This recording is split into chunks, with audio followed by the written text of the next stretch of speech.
देवउठनी एकादशी पर जिस घर में खाई जाती हैं यह दो चीज दौड़ी चली आती हैं माता लक्ष्मी। राधे राधे दोस्तों, जय श्री कृष्णा। आप सभी का इस वीडियो में बहुत बहुत स्वागत है। देवउठनी एकादशी पर चाहे कुछ मत करना, लेकिन यह अनमोल चीज जरूर खा लेना। जीवन से मिट जाएगा दुख दर्द, दौड़ी चली आएंगी माता लक्ष्मी, सूर्य की तरह चमक जाएगा आपका भाग्य। माता लक्ष्मी अत्यंत प्रसन्न होंगी। जिस घर में माता लक्ष्मी प्रसन्न रहती हैं, कृपा बरसाती हैं, उस घर की दिन दुगनी रात चौगनी तरक्की होती है। ऐसा कोई काम नहीं होता जो कि आपका ना बने। अगर आपके कार्य बने बनाए बिगड़ रहे हैं, व्यापार में वृद्धि नहीं हो रही है, भाग्य साथ नहीं दे रहा है, स्वास्थ्य संबंधी समस्या रहती है, तो देवउठनी एकादशी पर यह चमत्कारी चीज खा लेने से आपके रुके हुए कार्य पूरे होते हैं।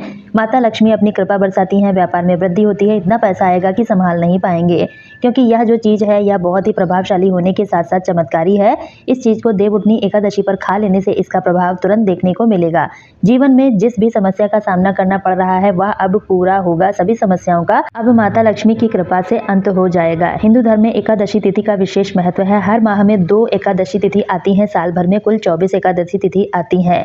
सभी एकादशियों में अपना अपना महत्व है। 24 एकादशियों में से एक एकादशी देवउठनी एकादशी है, जिसे प्रबोधनी एकादशी और देवउठनी एकादशी के नाम से भी जाना जाता है। देवउठनी एकादशी कार्तिक मास के शुक्ल पक्ष की एकादशी तिथि को हर साल मनाई जाती है। इस दिन श्रद्धालुओं द्वारा व्रत भी रखा जाता है। यह एकादशी कोई साधारण एकादशी नहीं बल्कि बहुत चमत्कारी श्रेष्ठ एकादशी है। इस एकादशी को साल भर में आने वाली सभी एकादशियों में श्रेष्ठ माना जाता है। यह भगवान विष्णु माता लक्ष्मी को समर्पित है। भगवान विष्णु देव इस एकादशी को योग निद्रा में चले जाते हैं, जो वासर मास के शुक्ल पक्ष की एकादशी तिथि होती है। इस दिन में 4 महीने के लिए भगवान विष्णु क्षीर सागर में योग निद्रा में यानी सोने के लिए चले जाते हैं। यह अवधि चतुर्मास कहलाती है। आप सभी को बता दें, देवउठनी के शुभ पवित्र दिन पर भगवान विष्णु 4 माह के बाद योग निद्रा से जागते हैं। चतुर्मास का समापन हो जाता है, साथ ही फिर से शादी विवाह मुंडन संस्कार सगाई मांगलिक कार्यों की शुरुआत हो जाती है। चतुर्मास में शुभ मांगलिक कार्य जैसे विवाह करना मुंडन करना अशुभ होता है। देवउठनी एकादशी के अगले दिन द्वादशी तिथि को तुलसी विवाह का आयोजन कराया जाता है। भगवान विष्णु का शालिग्राम अवतार से माता तुलसी का विवाह होता है, जिस दिन तुलसी विवाह के नाम से भी जाना जाता है। देवउठनी एकादशी व्रत जो भक्त करता है उसका स्वर्ग और वैकुंठ की प्राप्ति होती है। जगत के पालनहार भगवान श्री हरि विष्णु की असीम कृपा होती है। उस व्यक्ति को हर तरह के सुख की प्राप्ति होती है। जीवन में दुख दर्द मिट जाते हैं, दुर्भाग्य सौभाग्य में बदल जाता है। देवउठनी एकादशी वह दिन होता है जिस दिन की गई छोटी से छोटी पूजा भगवान विष्णु को अत्यंत प्रसन्न करती है। भगवान विष्णु प्रसन्न होकर व्यक्ति पर अपनी असीम कृपा बरसाते हैं, जिससे जीवन के समस्त प्रकार के रोग दोष भाग जाते हैं, भाग्य चमक जाता है। ऐसे में हर व्यक्ति चाहता है कि देवउठनी एकादशी के दिन भगवान श्री विष्णु माता लक्ष्मी हमारे घर पर पधारें, हमारे घर में खुशियां धन दौलत आए, बरकत बनी रहे, दाम्पत्य जीवन खुशियों से भरा रहे। लेकिन ऐसा सभी के साथ नहीं होता। आज हम आपको इस वीडियो के माध्यम से बताएंगे उस चमत्कारी चीज के बारे में जिसे अगर आप खा लेते हैं तो भगवान विष्णु माता लक्ष्मी आपके घर पर दौड़ी चली आएंगी। आपके जीवन में कठिन समस्याओं का सामना नहीं करना पड़ेगा और शुभ फलों की प्राप्ति होगी। शास्त्रों में कुछ ऐसी चीज़ों का वर्णन किया गया है जिन चीज़ों का भोग अगर आप देवउठनी एकादशी पर भगवान विष्णु माता लक्ष्मी को श्रद्धा भाव से सच्चे मन से लगा देते हैं, तो कुछ ऐसी भी चीज़ हैं जिन चीज़ों का आप सेवन कर लेते हैं तो जीवन से दुख दरिद्र मिट जाते हैं, घर में धन का प्रवाह बढ़ जाता है, अन्न धन के भंडार भर जाते हैं। लेकिन कुछ ऐसी भी चीज़ें हैं जिन चीज़ों का सेवन गलती से भी देवउठनी एकादशी पर नहीं करना चाहिए।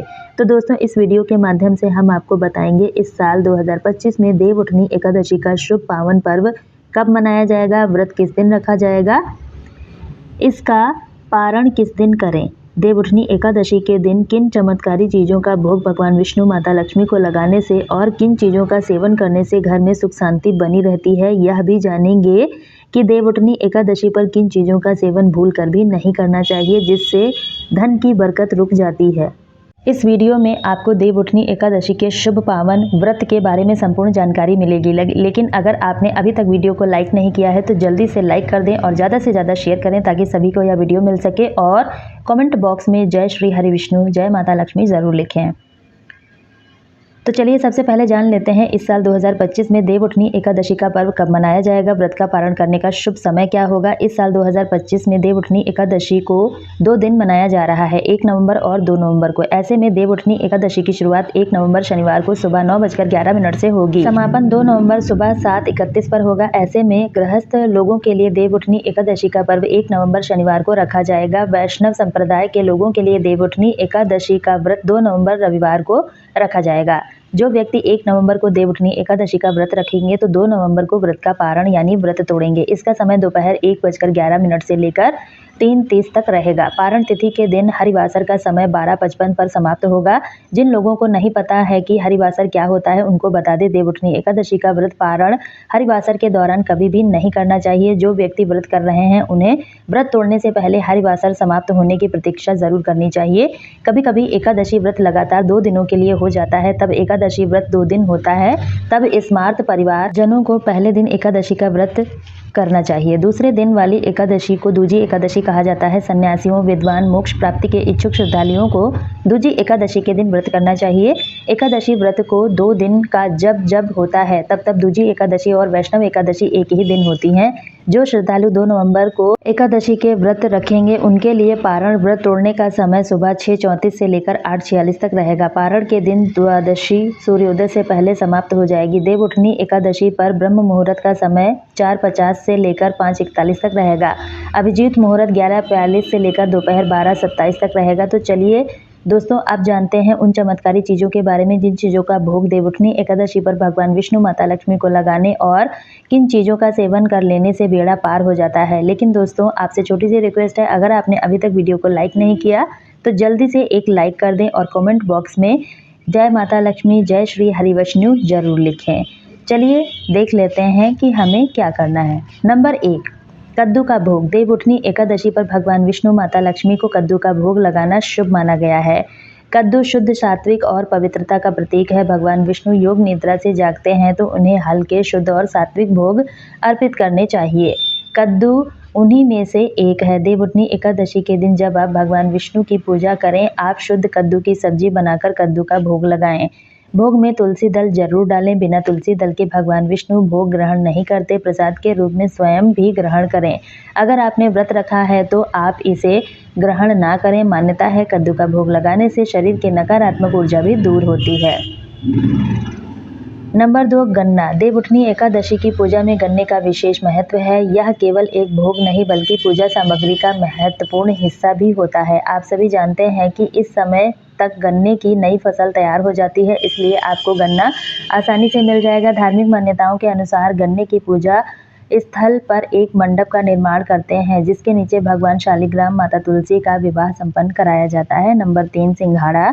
इस मौसम का एक प्रमुख पवित्र फल है जिसे जल फल भी कहा जाता है। यह जल में उत्पन्न होता है, कार्तिक मास में विशेष रूप से उपलब्ध होता है। इसे देवउठनी एकादशी पर भगवान विष्णु, माता लक्ष्मी को सिंघाड़ा अर्पित करना शुभ माना गया है। यह सात्विक फलाहार है जिसे व्रत में भी खाया जाता है। नंबर 4, शकरकंद। गन्ना और सिंघाड़े की तरह शकरकंद भी इस मौसम में प्रमुख है। कंदमूल फसल है, इसे भी भगवान विष्णु को भोग के रूप में अर्पित किया जाता है। शकरकंद का स्वाद मीठा होता है। जब शकरकंद का भोग भगवान विष्णु, माता लक्ष्मी को लगाया जाता है, इससे रिश्तों में चल रही कड़वाहट, नकारात्मक ऊर्जा दूर होती है। नंबर 5, पंचामृत का भोग। पंचामृत का भोग पूजा पाठ में बड़ा ही विशेष महत्व होता है। देवी देवताओं का यह प्रिय भोग है। पंचामृत शुद्ध 5 वस्तुओं से बनाया जाता है। दूध, घी, शहद, शक्कर से बनता है। 5 तत्व महाभूतों का प्रतीक है। शरीर, मन और आत्मा को पवित्र करते हैं। जब इसे भगवान विष्णु को अर्पित किया जाता है तो यह भक्ति के जीवन में संतुलन, स्वस्थ तन का आशीर्वाद देते हैं। नंबर 6, केले का भोग। केले के पौधे का हिंदू धर्म में विशेष महत्व है। केले का पौधा भगवान विष्णु का प्रतीक होता है। यह भगवान विष्णु को अत्यंत प्रिय है। अगर आप किसी और चीज़ का भोग नहीं लगा सकते तो केले के फल का भोग भगवान विष्णु, माता लक्ष्मी को ज़रूर लगाएं और प्रसाद के रूप में सेवन करें। केला शुद्धता और भक्ति का प्रतीक होता है। यह सात्विक फल होता है। नंबर 7 पेड़ा का भोग। देवउठनी एकादशी के दिन दूध से बने पेड़े भगवान विष्णु माता लक्ष्मी को भोग के रूप में जरूर चढ़ाएं। पेड़ा भोग के रूप में स्थिरता मधुरता का प्रतीक होता है। मान्यता है पेड़े का भोग लगाने से भक्त की आर्थिक स्थिति मजबूत होती है। इसका भोग लगाना अत्यंत शुभ होता है। देवउठनी एकादशी के दिन जिस भी चीज का भोग लगा रहे हैं उसमें तुलसी दल जरूर शामिल करें, इसके बिना भोग अधूरा होता है। तो दोस्तों यह थी वह चीज़ जिनका भोग देवउठनी एकादशी पर भगवान विष्णु माता लक्ष्मी को लगाने से दुर्भाग्य सौभाग्य में बदल जाता है, जीवन में सुख शांति बनी रहती है, दाम्पत्य जीवन में मधुरता रहती है, व्यापार में बढ़ोतरी होती है, रुके हुए कार्य भी पूरे होते हैं। तो अब चलिए जान लेते हैं और भी चीज़ें। नंबर 1 चने की दाल। देवउठनी एकादशी के दिन कुछ चीज़ों को खाने से बचना चाहिए, खरीदने से भी बचना चाहिए। मसूर दाल, चना दाल, उड़द दाल, पालक का साग एकादशी पर यह सब्जियां गलती से भी नहीं खरीदनी चाहिए और ना ही इनका सेवन करना चाहिए, यह तामसिक श्रेणी में आती हैं। नंबर 2 बैंगन को अशुद्ध सब्जी माना गया है। देवउठनी एकादशी के दिन बैंगन का सेवन बिल्कुल भी नहीं करना चाहिए। नंबर 3 चावल यानी अक्षत, जिसे पूजा पाठ में विशेष रूप से प्रयोग किया जाता है, लेकिन देवउठनी एकादशी के दिन चावल का सेवन नहीं करना चाहिए। नंबर 4 पान, जिसे पूजा पाठ में इस्तेमाल करना और खास महत्व है। इसका प्रयोग भोग लगाने के लिए किया जाता है। पान का भोग लगाना देवी देवताओं को खुश करता है। देवउठनी एकादशी के दिन पान नहीं खाना चाहिए। यह थी वह चीज़ें जिसका सेवन देवउठनी एकादशी पर भूलकर भी नहीं करना चाहिए, वरना जीवन में शुभ परिणाम की जगह अशुभ परिणाम देखने को मिलते हैं। तो दोस्तों अगर जानकारी अच्छी लगी है तो वीडियो को लाइक करें, ज़्यादा से ज़्यादा शेयर करें ताकि सभी को यह जानकारी मिल सके। इसी तरह की और वीडियो देखने के लिए अपने इस चैनल को सब्सक्राइब कर लें ताकि हमारी अगली वीडियो का नोटिफिकेशन सबसे पहले आपके पास पहुंचे। आप इस वीडियो को कहां से देख रहे हैं ज़रूर बताएं, हमें पता चल सके हमारी वीडियो कहां से देखी जा रही है। धन्यवाद।